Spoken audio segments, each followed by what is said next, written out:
Thanks everyone. Thanks for returning to join us. I hope you enjoyed your sandwiches and some fresh air. Before we jump into the session, do each of our panelists want to give a high-level overview of who you are? Start with me. Okay. My name's Pedro. I'm a placement year student at Hallam.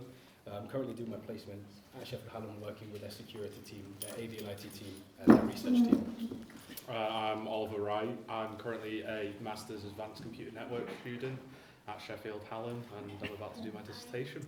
I am really sorry. Could we move a bit the chairs here? I'm an Advanced Computer Networking student studying my Master's at Sheffield Hallam, and I'm about to start my dissertation on AI pen testing in software-defined networks. I'm Eleanor Wardman, graduated in 2019 from Hallam, and I'm currently a Senior Information Protection Analyst at AXA UK. Yep, my name's Brett Wright. I graduated Sheffield Hallam University in 2023. I'm an Incident Response Analyst at HSBC. That's fascinating. Well, congratulations to all of you and welcome back. And Dylan, could you give us a high-level overview of who you are? So I'm an alumni from Hallam University. I used to study here back in, 2016 sort of time. I currently work inside Salesforce. I'm a senior product security engineer. I've been embedded inside that organisation for 6 years now, as a kind of contractor / consultant working for a company in the UK called NCC Group. That's fascinating. And look, whilst we've got you on the screen, might as well kick off with the first question. What inspired you to enter cybersecurity, and how did you find getting your first job? Getting my first job was quite difficult, although I think it's much harder today. The way I got into my current role, which it's probably coming up to 10 years now, was from joining the kind of what they call Ninja Challenge. It was essentially just an online CTF. I got top 10 in the leaderboard, and then one of the talent acquisition guys at NCC Group contacted me, and then I went through an interview there in their Manchester offices. Oh, that's fascinating. And what about yourself? What inspired you to enter the cybersecurity field, and how did you find getting that first job? I mean, I did computer science originally, like in high school and college. I kind of fell out of love it because I didn't want to just be a software developer, and that was kind of the push for the most part of what we were doing. But the most interesting part of it, of like the whole GCSE and A-level side, was this cybersecurity challenge we did. I didn't really see it as an option until I was looking for uni degrees. I saw cybersecurity, actually looked into it, and I went, this is the part of computer science that I didn't fall out of love with. Went for it, and then first cyber-related job has luckily been from placement, so a little bit of hunting, working for LinkedIn, handshake, and the Hallam one came up, put the name in, and got to stay. And Ollie, job search, how's it been for you? It's been tough, I'll be honest. I've gone through recruitment agencies. I've applied for jobs on LinkedIn and positions on Handshake as well. I think the best luck that I've actually had so far was actually through word of mouth with people that I know within the industry. I did end up getting some experience in that sense, so I'm grateful to have those friends that are willing to put in a good word for me and know that I'm a hard worker.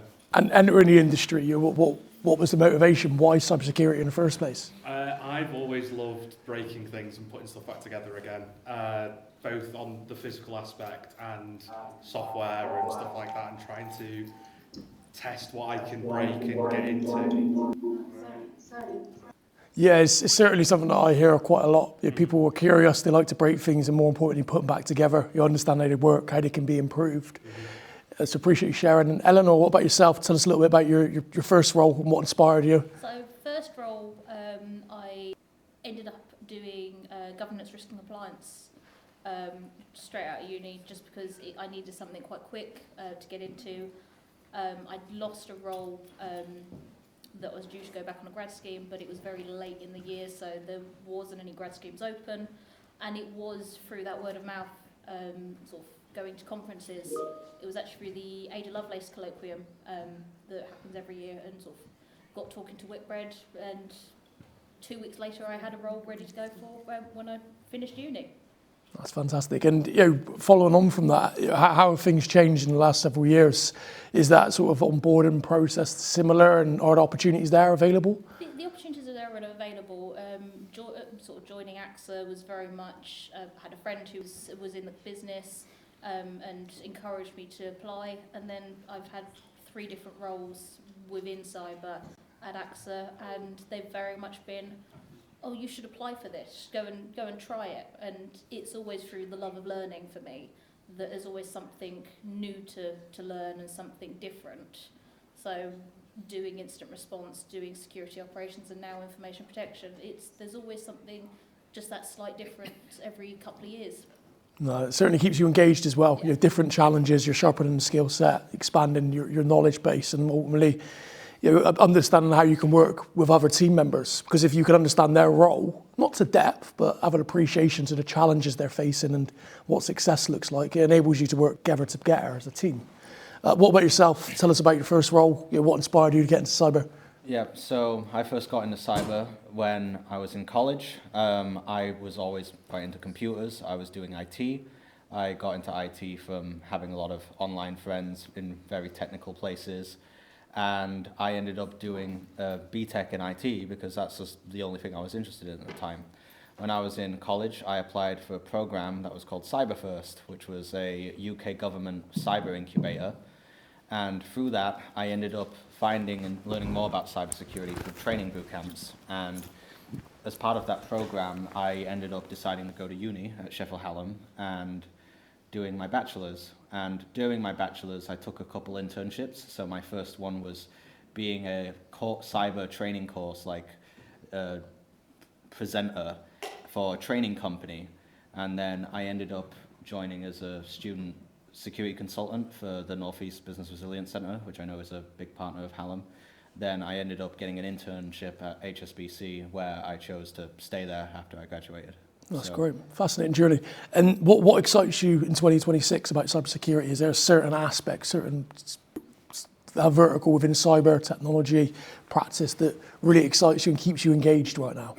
I think the big thing now is just that the entry for cyber will sort of fall itself down because it's becoming a lot more like mainstream. A lot of people find cyber to be something that's quite cool, interesting. You see people who go online, they love to read stories about hackers and cybercrime and all this other cool stuff. That's how I first got my interest, was reading Brian Krebs's blogs where he would identify cyber criminals to get them arrested.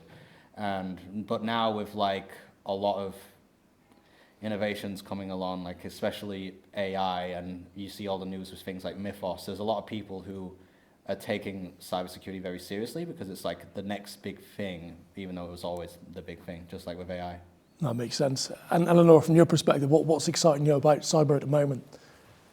There's so much, but definitely like the AI growth at the moment is really interesting, and how to implement it and work alongside it within the job roles.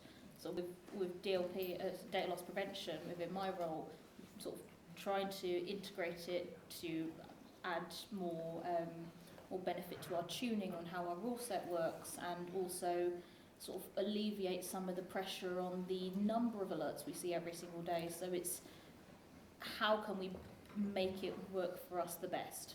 And for our audience that perhaps haven't worked on a SOC before, how challenging is alert fatigue? What does it do to you? Alert fatigue it's big. Within the security operations, the incident response, and the data loss prevention world, you get so many tickets throughout a day. I mean, I can be looking at 400-500 tickets a day on my own just to get through sort of the keep the lights on situation. So it's sort of getting that quick glance to understand what is a true threat, what is, oh no, that's benign, that's normal, that's just Joe doing his normal job sort of situation. But it's the risk of burnout more than anything that happens. Yeah. Because you're looking at the same things every single day and there's no different. We'll certainly discuss later on some strategies how to sort of overcome that or mitigate against it. And Ollie, what excites you most about cyber at the moment? You're on a career trajectory is an upwards one. I feel like everyone's answer is relatively going to be the same when it comes to AI and Mythos and what it can do and what's going to happen, because obviously with the release of Mythos, and I feel like it's definitely going to change the landscape in regards to AI pen testing. And it's what it's going to do afterwards and the aftermath of that, and how the industry is going to account for this like massive AI boom that I'm more interested in, and I think that's why I want to focus on doing something similar to that within my dissertation. No, that's fascinating. And from your perspective, what's exciting you about the industry at the moment, or what's coming up that you're excited about?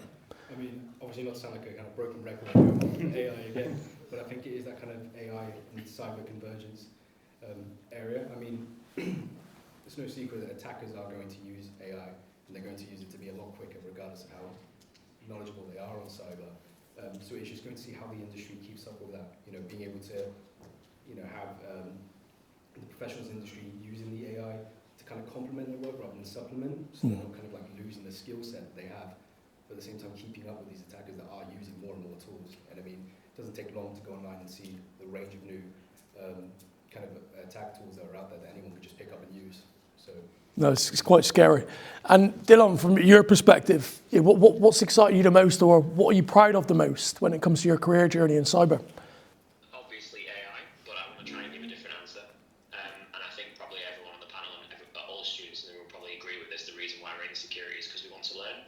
And obviously you need to keep up with that. So for me, it's having that adversarial mindset and just learning new technologies constantly, and just admitting that I wear so many hats and that I can't know everything, and that having that foundational knowledge is what's important. So I don't need to know one particular technology, whether that's something Microsoft related or Google related. It's having that knowledge and having the foundational knowledge, being able to skill up in that area quickly. And AI obviously is a big part of that, because we can learn a lot better now with things like Notebook LM, with agentic AI, being able to orchestrate pools. For me, it is, and always has been, the reason why I got into this industry is being able to learn about new things and always being passionate and excited about it. No, I appreciate you sharing. And Dylan, I understand you've had a bit of a checkered journey into cyber. Tell us a little bit more about your experience at university. Is there any aspect of your degree or your course or your education that you perhaps regret? In terms of regret? Yeah. So when I started, I joined the computer security forensics course. Quite quickly in the first year, I decided I wanted to move over to just general computer and information security. I think in terms of regrets, maybe I wish I focused on something maybe psychology based as a minor, if that was possible, or maybe focus more on maths. I think I focused too much into security. That would be one of my regrets. And maybe, I know this is a bit of a generic answer, but I kind of focused too much on working part-time, and it affected my studies somewhat in the last year or so. So I think that would be probably my answer to that question. I appreciate you sharing. And yourself, what's one of the biggest regrets, or if you had a magic wand and you could have changed something about before you entered the industry, before you got that first job, what would that look like? I mean, it's a difficult one to say, because I'm quite content with the placement I've got, and obviously I haven't completely rolled out into industry yet. So it's hard. I mean, as much as I do love my placement at Hallam, and it is quite a good one. I do think I put a little bit more work into what other placements there were out there. I tried to localise myself a little bit and to try and stay within kind of Yorkshire, Sheffield area. But I feel like if I could go back and maybe look outwards a little bit more, explore a few other areas, and give myself a bit of a chance to see what other areas of cyber there could be that I wasn't very knowledgeable on beforehand. No, I appreciate you sharing. And Ollie, from your perspective, you're still a student here, of course, but is there anything that you regret about your early years of education or the course itself? I think generally when it comes to university life, I think the one thing that I more than likely have missed out on more so than anything, and I was recommended to go to them, it was of my own volition, that I didn't go to any societies, I didn't make use of going to CyberSOC or any just general things to get to know people, to like essentially get out of my comfort zone more. I think I wish that I did something like that pretty much. But I'm relatively content in terms of the modules that we've covered and stuff like that. Obviously, like it was mentioned earlier, there are going to be modules that you don't particularly like or align with, but at the same time, it's going to be the same thing in industry. There's going to be certain jobs or certain aspects of jobs that you're not specifically content with, but on a daily basis, definitely on a daily basis. I think it's just understanding why those parts of the job are important, especially if you're collaborating with other teams. You might be collaborating with HR, you might be collaborating with the sales team, for instance, in an organisation, and there's certain characters, certain team cultures that you might not fit in with. But I think the important thing is to understand why they're doing that and why you're trying to enable them in those situations. And Eleanor, what about yourself? You've gone through your degree, you've been excelling in industry. But casting your mind back to your earlier years, were there any regrets around your course? Anything that you would have changed? I don't think there's anything that I would have changed around my course because I was fairly active throughout the course. I did all the department rep, I did course rep, and sort of even helped with the forensic society. So it's the only thing I'd probably say is having something outside of cyber would have probably benefited me more, and talking to more people, being as introverted as I am, it's sort of talking to more people outside, doing a completely different society and exploring that, maybe. No, I appreciate you sharing. Yeah. So I think the biggest regret that I think I had was I always played very safe and territorial when it came to the movements that I was making in my professional life. So I went to Sheffield Hallam initially, despite actually being probably one of the best choices I ever made, because it was close to home.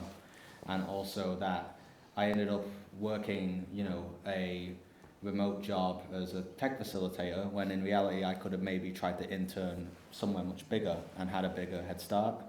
I find that potentially if I went back in time, I would probably choose to be a lot more daring about where I wanted to study and where I wanted to go. And potentially see myself travel outwards, because before I joined my current company, which is a massive international company, the furthest I ever went down for the UK for any work was up to Nottinghamshire. So I found myself probably containing myself a lot more than I probably should have. And what was the reason for that, if you don't mind me asking? Is that sort of imposter syndrome? Was that self-doubt? Was that just comfort? Comfort and confidence, because I'm from like a family who are very always close. They've always stayed in the same places for generations. So to go out of like my home to leave for university, none of my family did that. So when I went to do it, a lot of my family were very scared, and because of that fear, I had some of that fear within as well. Like I originally wanted to go to Edinburgh Napier. And I was like, that's way too far. My parents were like, that's way too far. So I ended up coming to Sheffield Hallam, and I ended up making a extremely great career out of coming here regardless, but it's just a matter of be a lot more daring about where you want to go. No, most definitely. And I know from my own personal perspective, I got offered a place at Leeds, and I ended up staying in Bristol, where I was from originally, and studied for 3 years and then dropped out in my fourth year. And that was a lot of money that I've had to pay off in debts. But I think ultimately, if you do put yourself outside your comfort zone, you're more often than not, you're going to grow. You're just like a plant. You put it in a bigger pot, it's going to get bigger. And Dylan, from your perspective, any regrets? I actually want to echo, is it what Ollie just said? Have I got that name correct? Yeah. So I would agree with that. For me, I'm a Sheffield lad, born and bred in Sheffield, and obviously Sheffield Hallam is close to home. And I did my placement year in Leeds, so I didn't really venture out. And I think that actually I would agree with that for me, as much as I was active, I set up the Shoe Hack Society and did lots of things and was very active. For me, I think maybe I should have took my placement elsewhere. I did have offers maybe further afield, but I didn't take them. I wanted to stay closer to home, so I would agree with that. Well, I appreciate you sharing. And whilst we've got you on the phone, in terms of yourself, are there any other courses, now that you've got industry experience, do you think there's any other courses out there, or were there any others when you were studying that perhaps could have been better fit, or an alternative to just a traditional one? I think I would still stick with, I know it's a boring answer, but I think I would still stick with computer security. Like I say, maybe I would do computer science potentially, and maybe focus on maths a little bit more, especially with the foundations of AI being linear algebra and matrices, that kind of thing. But I think personally would have been tech, maybe a minor in something like psychology, because like Eleanor said, I think I'm very introverted, and speaking to people I think is quite important. You realise that as a student, especially with the way the job market is at the moment, that networking is way more important than applying for vacant roles if you want a job. I'm sure we'll get onto that question later in regards to what the tips are for students trying to break into the industry. So for me, yeah, that would probably I would still stay in tech. Well, I appreciate you sharing. What about yourself? Are there any, now that you've got industry experience, are there any other courses that you would have perhaps done if you had took an alternative approach? Obviously, psychology has been mentioned a few times, and certainly one that I would encourage people to look at. Well, actually, when I was studying at Sheffield Hallam University, I actually studied a second language. So I studied Mandarin for about 2 or 3 years at Sheffield Hallam.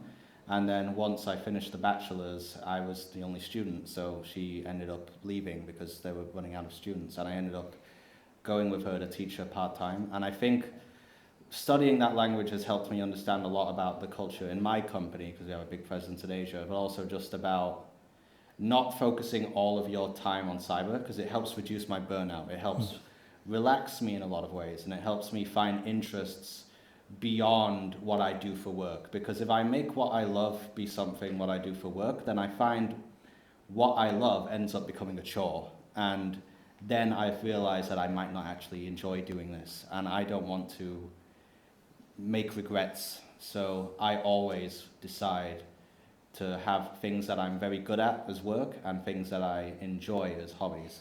No, that's brilliant. Can you share a couple of phrases with the group? Oh, Jesus. What would you thinking? How are you? Ni hao ma, which just means like, how are you? So hello is ni hao, but it means like you, good, and ma is like a question particle, which you would put at the end of sentences to indicate that it is a question. So it sort of literally translates to, are you well, are you good? And that's how we speak more instead. So. No, I appreciate you sharing. And Eleanor, from your perspective? What's the question again? The question that we were on, sorry. Were there any different courses perhaps that you would have pursued, or are there any courses that you would recommend that can enable those that are on a journey within cyber and tech? I don't think I would have chosen any different, because at the end of the day, I wouldn't be who I am today without doing the course. So, but I probably would have done a little bit more independent learning through some of the free online courses, but also, as Brett said, having something outside of the course, and sort of, I mean, nowadays my thing is finding something, and there's always a new hobby, a new sort of beginner's course that I'll come and try, just to make sure I'm still enjoying cyber as much, and it's not being my main focus. No, I appreciate you sharing. And Ollie, from your perspective, is there anything that tickled your fancy earlier before you started doing cyber? If you weren't here sat with us now, where would you be? I mean, well, I did a BTEC as well in IT at college level, and then for a long period of time I decided that university wasn't for me. And I was like, okay, I'm going to go into the workforce, I'll get an apprenticeship in whatever it was. I think it was in printing t-shirts, so nothing to do with what I'm doing now. And then eventually the company got made redundant through bad financial decisions during COVID, and I was like, at that point I want to go and do cyber, because I still loved IT. And obviously since finishing cyber and me moving on to my master's degree now, I think I'm adding another string to my bow, in the sense that I'm focusing on a different area, but it's still pivotal in terms of cyber. So I'm kind of happy with what I'm doing currently. I like learning new things, that's why I've kind of gone into it. No, and just before we move on to yourself, Ollie, you've done your undergrad. Yeah. Now you're doing your master's. Why? Like I kind of briefly mentioned, like I feel like I want to sell myself more to companies when applying for jobs. Like I said, I tried to apply for placement. I struggled. I feel like I'm offering myself a better opportunity if I do have a master's degree. And like I've kind of briefly mentioned already, without networking there is no cyber. So it's good that I've got the core foundational knowledge of that. So yeah. I hear that all the time as well. When I'm hiring for organisations, speaking to hiring managers, and they always refer to the networking fundamentals. Anyone that can come into the business that understands the basics is just a good starting point. I feel. Sorry, on to yourself. I mean, same as I think the kind of general consensus is here. I mean, I'm quite content with my degree. I think it's a decent one. But if I was to look at something to complement implemented. I think, as Dalian said, psychology, especially because I have a massive interest in the social engineering side of things, so I think it's very important. At the same time, business, because I think it's important to decide kind of how long you want to remain purely technical, and if you want to remain purely technical, do you want to kind of find the middle ground, be that person that translates between the board and the technical side? Do you want to keep going up? So I think, it depends whether you know how much you want to kind of like lead or create rather than just do the technical side of things. That's personal preference. So. Yeah, because I speak with a lot of people in industry at the moment, and they are really technical, and they've spent 20 plus years developing those skill sets. And where they fall down is the softer skills, having that business understanding, being able to translate what they're doing into a business impact that's going to resonate, across departments and of course with boards. Because ultimately, if you can get the buy-in from the boards and other team members, it's going to make your job a little bit easier, especially when you've got team members that are doing things that they shouldn't be doing on a daily basis. Dylan, what about yourself? I didn't quite hear what you said there. Sorry, could you repeat that? I think the microphone's not close enough. Sorry. Are there any courses that you perhaps you would have done as an alternative if you weren't working in cyber, if you didn't go through your degree? What would that look like? I think we kind of touched upon that in the last question, but a bit like what Pedro just said, in cybersecurity, the human is kind of focal point of a lot of attacks. So something in psychology would be definitely maybe I would go back to as a minor. Okay. And if you were to give advice to the students in the room now, what advice would that be, to ensure that they're employable? Is there anything that they can focus on, outside of studies?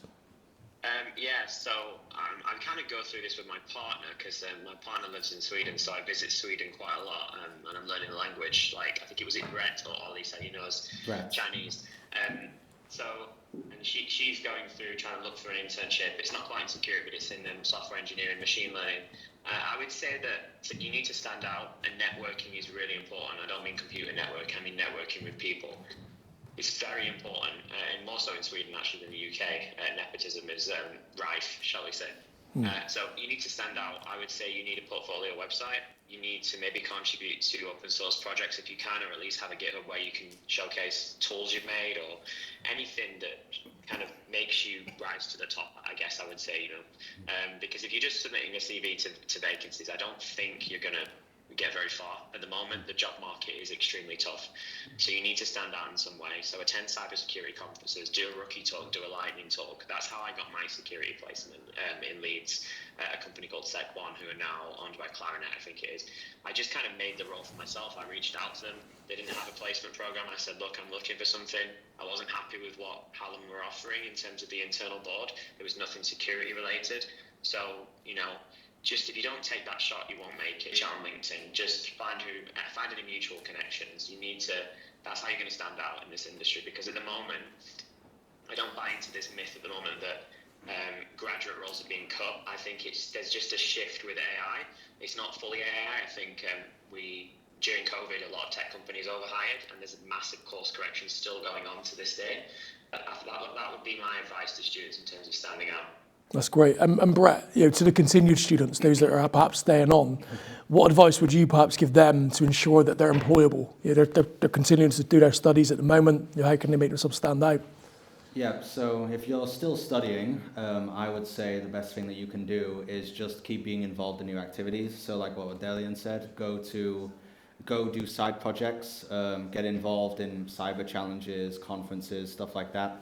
I know that Sheffield Hallam's quite popular for its Capture the Flag events. We always lead people in. I always lead my degree apprentices at the company to do these things, and they've been insanely well received. They come out like a whole new set of skills in a couple of months. And that can make you stand out a lot more, because with a lot of graduates, if you're just a graduate, then you're kind of the same as thousands of other people. You need to have that individual quality or something about you that stands out, that you can tell an employer that you have, and you can give that to them. So if you have the right employer, they can see what your qualities are and use them to your advantage. But they can teach you the rest in the job, but there are certain things about you that they can't teach. And that's what you have to build up for yourself when you meet them and interview them.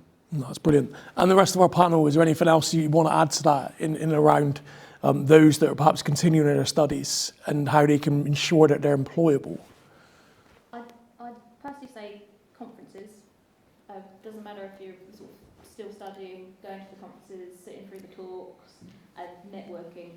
Chat to as many people as you can, getting your name out there. So like, you've got an amazing one here in Sheffield, which is SteelCon. I still come back every single year for it because I love it so much. It is really technical, and I love the community around it. Then you've got all the B-sides. If you want to go and learn about more of the vendors and everything, go down to infosec Europe. That's only in a couple of weeks' time. Just getting out there and sort of learning, just the continuous learning about everything out there, and network and sort of add people on LinkedIn and chat to them afterwards. And chaps, views from you, of course. I know you've done placements and then you've come back into education, for instance. So anything you could add to that? To kind of like further the point on LinkedIn, keep on going on LinkedIn, keep on using, posting, even if it's write-ups, if you like for Hack the Box machines, try Hack Me machines, you can post them onto GitHub as well, and it'll be like an active archive for employers to view. You could create your own homebrew lab setup and conduct penetration tests or forensics tests against certain virtual machines that you've set up.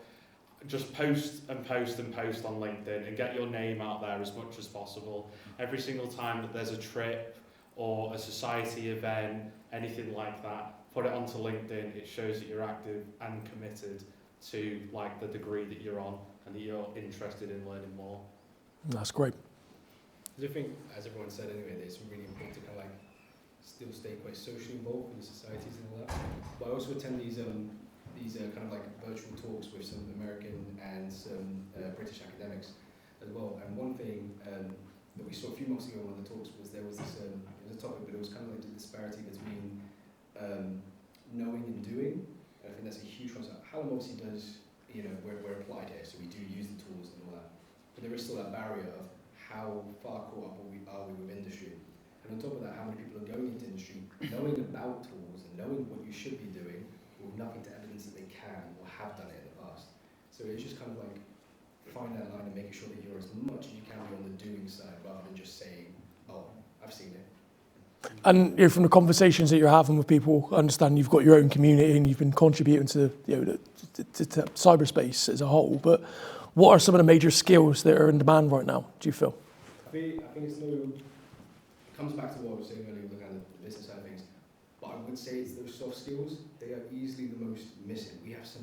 What do you mean by soft skills, though? Sorry to deject. Those interpersonal skills, those like leading, confidence, being able to kind of like, I say, but also standing up for yourself, being able to make sure that you assert yourself, as a professional, and that you make sure that people don't kind of abuse that in a way. The more confident people. So I think it is definitely the interpersonal skills and those social skills. I'm a massive believer that everyone's got them. You just kind of got to meet the conditions they need to kind of bring them out. But I also think the industry sometimes doesn't meet those conditions. So it's about supporting people with developing those interpersonal skills. No, of course. And Ollie, have you got perspective to share on that? I mean, I'll be honest, if you asked me to do this last year, I would have told you there's not a chance. What's changed? So me going on to the Masters, obviously coming from strictly like a cyber undergrad, I went on to the Masters to also challenge myself academically and mentally, put myself out of like my usual comfort zone. And by like doing talks with Steve on like my upcoming dissertation in front of the class and stuff like that, trying to obviously speak here today in front of everyone and like convey my experiences. That's what I've like tried to grow more. My core knowledge is there, but like kind of mentioned, it's the soft skills of like building confidence and actually speaking to a room full of people that I need to build on more so. What was the first step you took to sort of public speaking, for instance, or publishing stuff on LinkedIn? Well, I feel like it's a bit different when I'm publishing stuff on LinkedIn. Obviously, I'm still behind the screen, so I know that that's still relatively easy for me to do. Obviously, you put some stuff online, you're always going to be like scrutinised potentially if someone doesn't agree with. But when it comes to like public speaking, Steve's helped me out massively with that, essentially bringing me in front of the class each week, making me talk about my project, explain things, and the students ask questions, and it gets you used to it. So, yeah. No, I appreciate you sharing. And Eleanor, you've worked in the industry for quite some time. Is there one major skill that you think's missing at the moment that these individuals perhaps could bring into the sector? I don't think there's any one particular skill that's missing. I think there's definitely the softer skills is always going to be important, and it's just to add on to that, it's understanding your audience is what I would say. It's learning who are you actually speaking to? Are they a fellow tech, and being able to explain it in detail, or is it a manager, or is it going up to the board and it's like, actually no, we need to tone it down and give them the key points of what is going on. So it's being a translator half the time is what is sometimes missing, is being able to translate what you're doing into whoever you're talking to. Sort of a big one for me is how I practiced was explaining stuff to my mother, and sort of if she could understand it at the end of like once I've told her, oh yeah, I can explain it to anyone. Well, friends and family are a safe space as well. I practice a lot of my talks. It pisses them off, but if they can understand it, they're going to be the most critical. They're going to be truthful to you and say, you know what, you didn't explain that too well. I don't know what you're on about. Get out, But yeah, friends and family, practice on them. Sorry to interject. No, the friends and family are always important to go and sort of discuss with. But back to like the technical skills that are missing. Getting in there with AI at the moment and understanding sort of prompt engineering is probably a big one. Being able to actually use these AI applications that are out there and sort of being able to be like knowing how to Google, because you might not know the answer to the question at the time, but you can craft a prompt, or you can craft a question to Google, and it's like, okay, now I know what I'm talking about. I appreciate sharing it. And Brett, sticking to AI from a technical standpoint, is there a place for AI? Can it be trusted at this point in time to defend organisations around automation and defensive security, or are we still far away from it being a useful tool that we can rely on?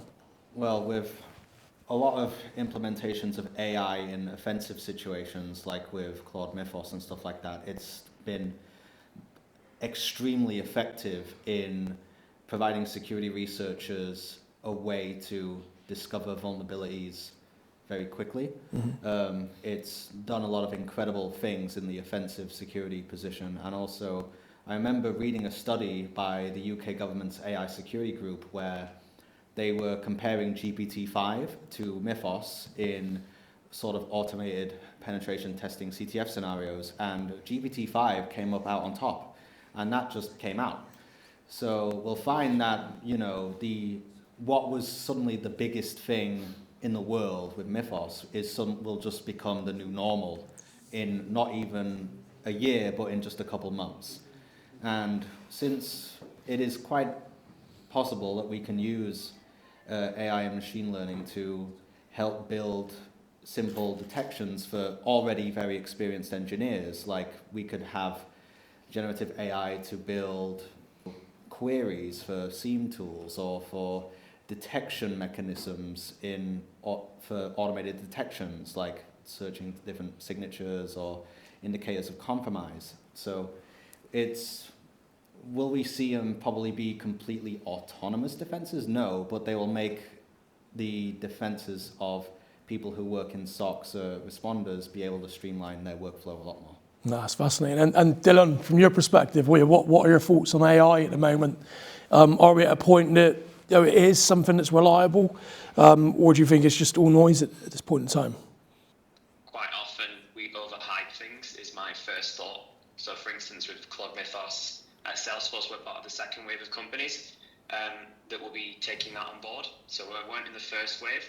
My thoughts on Mythos is probably a little bit different to some of those on the panel. I don't think the model matters. The model is the commodity, but what actually matters is the harness, the scaffolding around the model. We can get just the same results with Opus 4.6 or even GPT-5, like was mentioned. The same results as Mythos as with the already available models. It really doesn't matter. Mythos is I think it's a great piece of marketing. I'm not saying that there's definitely great capabilities in there. As defenders, I think we have a real problem. So in security engineering, we've never had a problem with the amount of bugs. It's always been technical debt for us. We have, I mean, bug velocity is going to increase now as attackers can assist with AI-led tooling. They can essentially ramp up. I think it was the AI, was it Rhett who was just speaking, AI, I forgot what they're called, that was saying essentially that the time from a 0 day is basically, it's gone from days to hours now, you know, when a 0 day CV 0 day has been released. So obviously as defenders, we're on the back foot. I want to go back to something you were saying regarding, I think it was Eleanor was talking about soft skills as well. Definitely just go into conferences and do a rookie talk, do a lightning talk. That you can get that up on YouTube and promote that. You just need to talk about something for 5 or 10 minutes. If an employee sees that when they search you, that's going to be so valuable. Sorry to just kind of switch topics there, but I just wanted to just touch on that whilst it was on my mind. But anyway, back to AI. Yes, it's important. You need to have it in your CV. So depends on what you're going in. So I will speak to kind of my area, security engineering. AI-led SAST is very important. AI-led threat modeling is also very important. Data flow diagrams. So have a look at that, but don't focus on tools. Don't focus on Claude. Focus on foundations. So, you know, thinking about networking, for example. Don't think about Okta. Think about zero trust network architecture. Think about things in broad terms. I know you will get vacancies that pop up where they go, we want you to know Microsoft. We want you to know this.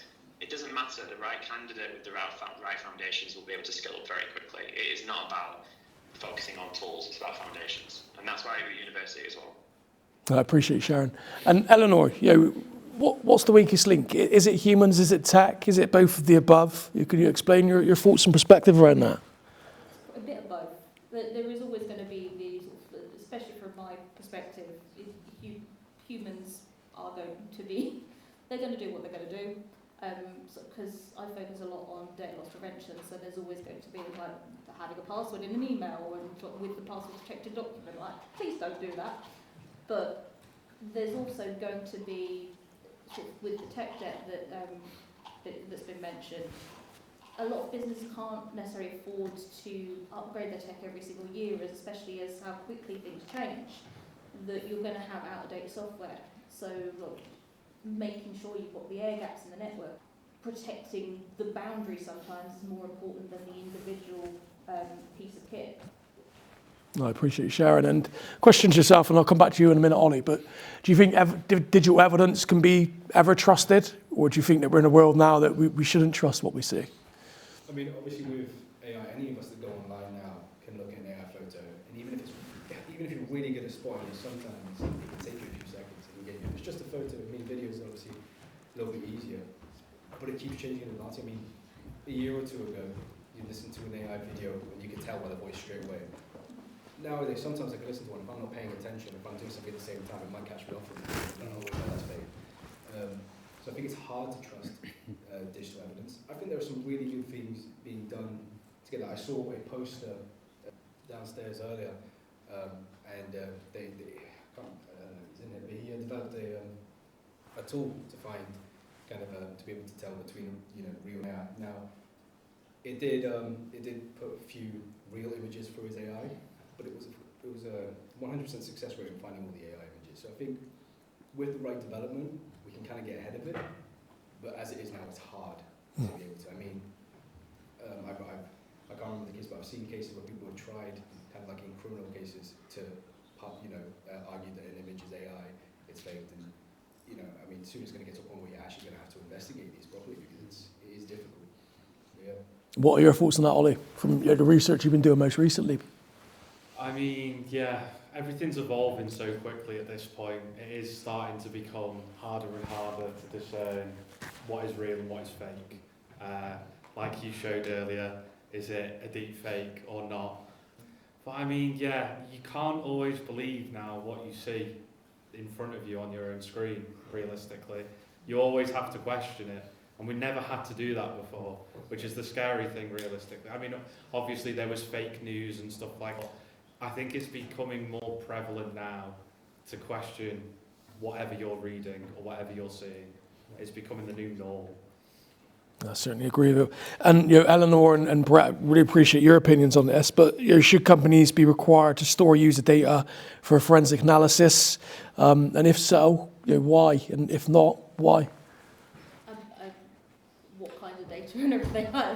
I'm very much context dependent, but with storing user data, I work for an insurance firm, we need to store data, especially because it could be dealing with fraud investigations, it's people's data to help navigate trends in the insurance market and everything. So we do need to retain quite a bit of data, but if it's not relevant to the business, why are you storing it? And that's the whole purpose of the Data Protection Act, the GDPR. Is it DORA now, which is the new one that's just come out in Europe. So there's so many that are out there that they're trying to protect your data, but it's moving so quickly. And security is an illusion half the time, and privacy is an illusion. So it's just being careful what you put out there and how much of it you're putting out there. How much should job seekers be putting out? There was a question from one of the students earlier around, I think there was a request of photos of them being sent through. The photos and everything, I don't see why that's needed. If you're going to be on a video interview or something, then that's more than enough. There's always going to be the bare minimum of information you need to share, which is your email address, your phone number, so they can get in contact with you for bits and pieces, and your CV. But your CV is going to have has already got so much detail on it with when you graduated and everything. It gets to a point where you can take those dates off now. I think I've got to the point where I can, but it's still something that people can work out. So LinkedIn is a really good resource, but there's a lot of data on there. Yeah, and I see some people oversharing. Appreciate when you're looking for a job, you want to articulate the tools and the resource that you've utilised and where your expertise lay. But sometimes, more often than not, you're telling the threat actors what you've got under the bonnet within your organisation. Brett, what are your thoughts on the question around organisations holding that data? Yeah, so I would say my answer pretty much mirrors what Eleanor says, but it's a lot more prevalent for me because obviously I work at a bank, a leading global bank with HSBC. And if you are a customer of one of us, you may have a current account with us, you pretty much store most of your life with us. We store the transactions you make, the things that you buy in stores, how much you're sending, how much you're receiving. And we have a massive duty to take care of that information. And that information is also very important for not just us, but for any bank to be legally compliant with lots of controls in how we operate. So for example, protecting against fraud or protecting against someone possibly being led up for fraud or from serious crime like money laundering and criminal financing, sanctions evasion, all of that kind of things. So when it comes to using these informations for investigations, they're very important, but we obviously have to make sure that what we're storing is relevant to the business and we aren't just being excessive, because then that leads us to have a excess weight and depth on the information we store, and also the unwanted risk of having this information, despite the lot of risks there are already for things that are so deeply personal and identifiable that a bank handles. No, that's brilliant. And very briefly, Brett, if you could change one thing about the industry, you had a magic wand, you can get rid of something, you could add something, you can send it to room 404. What would that be? Which industry in particular, like my industry or the cyber industry? Your industry. Oh, it's a tough question, to be honest. I would say that as a thing we need to sort of get rid of is get rid of the over-reliance on third parties, because we have a catastrophically high amount of third parties. Like if you go to a bank, we must have hundreds of thousands of different companies that we might be third parties with. Like they might be our clients, or we might buy services and things from them.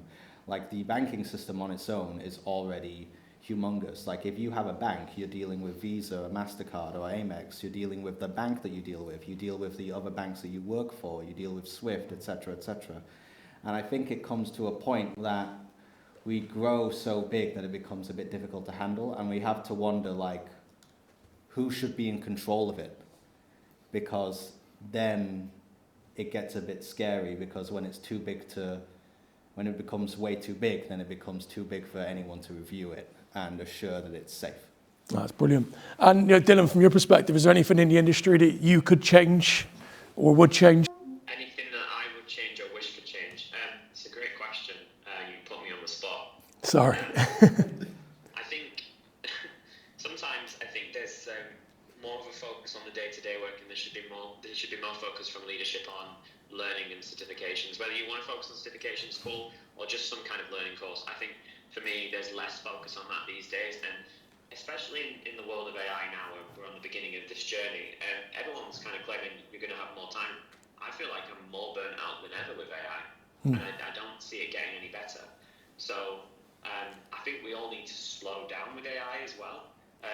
There's a lot of hype around it, and it's definitely great for menial tasks, but some things are still in question, and we're still figuring that out, right? So I think a lot of people, and I'm seeing this in my area in Salesforce, some of the younger folk, they do rely on AI as well, and you still need to use your brain, you still need to be a subject matter expert.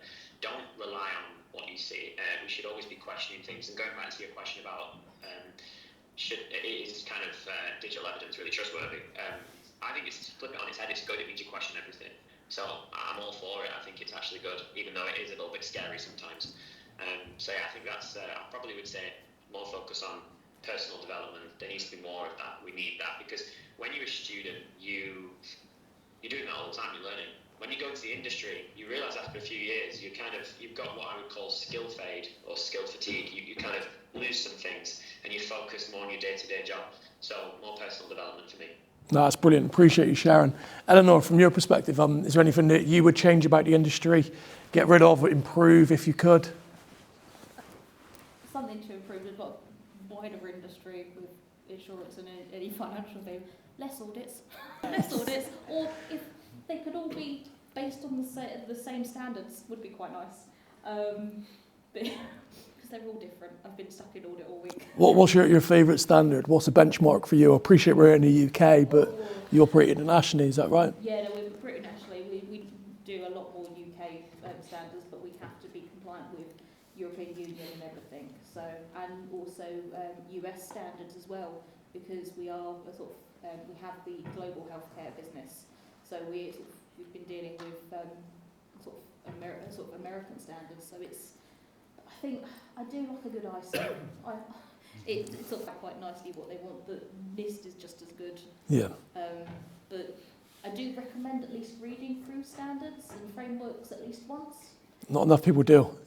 Unfortunately, I did my dissertation on various frameworks and standards, so I sat reading them a lot. But no, that's probably one thing I would like, a standardisation across the board of standards. I appreciate you sharing. Ollie, then yourself. I mean, I could be the typical cynical student and say that a lot of the jobs that I've looked at, which you've kind of mentioned earlier on in your presentation, they're looking to a lot of the requirements. It makes it look like they're trying to hire an entire SOC in one job role, which makes it impossible realistically to apply for. I feel like the vast majority of the jobs, and I think this is primarily on LinkedIn, the vast majority of jobs that I have seen on LinkedIn are more than likely generated through AI, of hiring managers asking ChatGPT what are the best cybersecurity certificates, requiring like 15 years worth of experience for an entry-level position, which is insane. So personally, I'd get rid of those kind of jobs. I second that. Online. I second that. What about yourself? Haven't existed for long enough. True. Yeah. I think coming again from the student perspective, I think it's the kind of student industry barrier that we have. I do think the industry is good in the way that it does try and have those conversations about what students need and how to support the students. But more often than not, you see them having those conversations without the students. I remember seeing one kind of panel talk a while ago, and it was basically just kind of topics of how do we support students, and a bunch of industry were communicating about it, and there wasn't one student there on the panel, and I'm like, you're asking all these questions about what the students need, how to reach them, how to do all these things for them, but you're not getting that input from them. So I think it's great that they're making that, but the barrier has to be kind of broken down. They need to communicate more, and they need to actually start involving everyone in the conversation, because it's all well and good to decide it without them, but We will get some questions from them in a moment. And before we turn to questions from the audience, very briefly, could I get from all of you just one tip, especially for when you're working or you're studying and you're approaching or fatigue or you're stressed and you're under pressure? Each of us just give one quick tip in terms of how you personally reset. Because when you do go into the work world, you are going to be under quite a lot of pressure, and there's going to be times to time that it's going to get on top of you. So it's always good to have a few little things in your arsenal. I'll start off, cold water refresh. Just go into the bathroom in the office, splash your face 3 times and take 10 deep breaths in, hold for 5 seconds and breathe out. That's something I use personally on a bi-daily basis just to refocus myself and lower that level of stress. What about you guys and girls?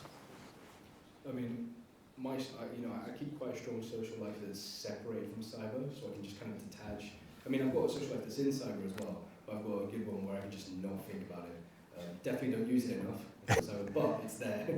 But yeah. I'd say, kind of reiterate the point, don't be afraid to separate from like work life, studies, and your hobbies as well. You need to keep stuff separate, because obviously if they overlap, that burnout's going to carry across into your hobbies as well, and eventually you'll end up hating the stuff that you did once love. So keeping things separate, listen to like music, switch off once you get home from like your studies if you can, and if you have the opportunity to do so. Having a hobby, just something completely outside. My hobbies are born through my love of learning, so I'm always trying something different. So like last year I learned archery, and fencing the year before. So it's like always something a little bit active, or going and playing D&D. Something that you can just exit whatever you're doing in tech, and it's like, yep, switched off, no more. Big reset. Yeah, so a lot of these answers are to do with like what to do outside of work, but if you're dealing with that inside of work, I think the best thing that you can do is to just speak up. So if you're with a reasonable employer, you can just go tell your manager or the person that you trust that you aren't feeling too good, you need the burnout, and they'll help you get through that, and they'll put accommodations and things in place to deal with that. I've had to have done that a few times in my career. I've been given a room to work in isolation when I don't feel so good. I've had times where I could just have more hybrid time for a couple months just to get my head in check, and that really helps me deal with mental issues, and also just with needs. It keeps me very productive, because you don't want to be given so many adjustments that you kind of get thrown away from doing work, but you want to get just enough that you're doing a lot of work, but also working at a good rate. Yeah, that's brilliant. And Dylan, from your perspective, is there anything that sort of stood out for you in terms of dealing with mental health and keeping that balance? Brett just stole my answer. That's what I was going to say, so I'm going to think of something else. I guess it's escape, really, but to what Brett was saying, I very similar experience. It is just about speaking up and just saying, look, I'm feeling a little bit burnt out at the moment. It may take me a couple more days to finish what I'm doing. If you're a good employer, they're gonna accommodate you. Having a hobby, echo what everyone said, it's very important. For me, it wasn't a conscious choice, but it's a sport. For me, it's a sport. And just getting 7 hours of sleep, just look after yourself. Very simple things. But yeah. That's some Not much to say because Brett took my answer. Some fantastic points. And look, I know we've ran over considerably. We've got time for one question from the audience for our panel. Of course, we're all going to be around later on. So when you're all kind of talking about AI, how much of it do you think is actually almost just like marketing? Because I noticed in your presentation, all those AI quotes you had were all from companies that are directly profiting from the use and acceptance of AI in the world stream. So how much of this stuff, like the new Anthropic model is going to break security, is actually real, and how much of it is marketing that they want everyone to be buying their software? It's a great question. It's a bit distant, so shall I just repeat the question? Yeah. So Warren asked, how much of this, I guess, AI is mainly just to do with marketing and all of that kind of stuff. So smoke and mirrors. Here. So I know Dalian said a bit about that already. So yes, AI is very marketing heavy, especially like with what Dalian said earlier about Mythos. It's all about companies wanting to be the first in everything. They want to break the news all the time. They want to get all of the attention because that means they're leading like the space race, but for AI. But instead of, you know, countries, it's big companies. So I do sort of somewhat agree that a lot of coverage to do with AI is very much hype and, you know, marketing fluff. There is a lot of, you know, merit and good into it. There's a lot of extremely strong research that goes into it, but you also have to look when you're seeing things to do with AI, you have to look critically, even including things that companies also publish, because I've dealt with cases where we have like the first AI-assisted cyber attack, and it'll be like an AI company that markets it, and no, it's just like a researcher's used AI to generate like a basic script anyone could have generated, and that's not, it's fluff. But I pass on what everyone else would want to say as well. Yeah, I think a lot of it is marketing. It's being able to think critically around it, what is out there and what is the data set they're using is more important. A big one at the moment that I'm starting to read on is with Google and the fact that the new Google Pixel, it will be integrated with their AI and they'll have access to all of your images. Be careful. Yeah, I'd simply say anything in regards to news with AI, just take it with a pinch of salt. Don't believe everything that you read, I'd say. I mean, like Brett mentioned earlier, it's kind of like a space race and an ego trip for a lot of these companies to be like the new innovative AI model that does X, Y, Z, which, yeah, obviously they're going to ham it up for the news and the media and everything like that. I mean, I think it's good to still be conscious of, but I do think it's massively just fear-mongering. I mean, the fear gets people to like, well, not maybe like, but comment, share, get it around, send it to their family members saying, oh, look at this new AI, it's going to ruin all this, send it to their friends. Fear-mongering has always gotten people to be able to reach more, but I still believe it's still good to be conscious of what people are claiming and see, just don't obsess over it. Kind of thing. Yeah. Certainly lean into it. Well, all of the panel, thank you for sharing your thoughts and perspectives. Dylan, thanks for joining us and tuning in. And thanks for all of you for listening. And we are around later on if you've got any further questions.